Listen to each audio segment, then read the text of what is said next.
the Arizona Cardinals going into Dallas and basically controlling the game for 4 quarters. And to me, this should send Jerry Jones, Stephen Jones, and the management team there a message on where they're at. They should not be pushing their chips to the middle of the table now in pursuit of anything in 2025. It's a 3-5-1 football team. It's a team that's not playing very good on defense.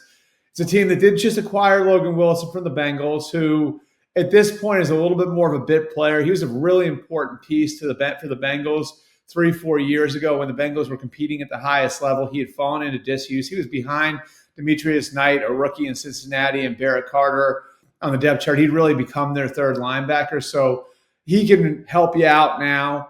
But if I'm the Cowboys, I am hitting the pause button on doing anything that relates to 2025. I'm focused on the future because I just think what last night proves is more of the same and more of the same of what we've seen over the course of the first 9 weeks of the season, which is the Cowboys aren't in position to compete for a championship right now, regardless of how much they've got invested in Dak Prescott, regardless of how much they've got invested in CeeDee Lamb, regardless of the fact that, they're going to have to make a decision on George Pickens, who's been really good for them after the season.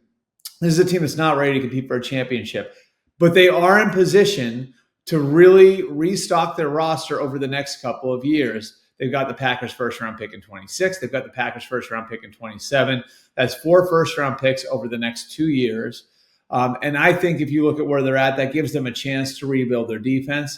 That gives them some flexibility now because Michael Parsons isn't there anymore to try and keep George Pickens aboard if George Pickens continues through the rest of the season, what he's done over the first 9 weeks.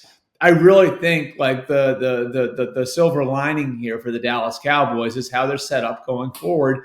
And I just think like the idea of doing anything panicky or moving to go get a pass rusher right now, I just don't like the logic in it. And to me, I know it's a tough pill to swallow, but you're not catching the Eagles in the NFC East. You aren't going to be competing for an NFC championship this year. You're just not that team. Last night was affirmation of it. If I'm the Cowboys, I'm hitting the pause button on doing anything to bring players in today as a trade deadline approaches at 4 o'clock. And I'm focusing more on the future with all of those assets I've got to use going forward, fueled in large part by what you did in the summer in trading Micah Parsons.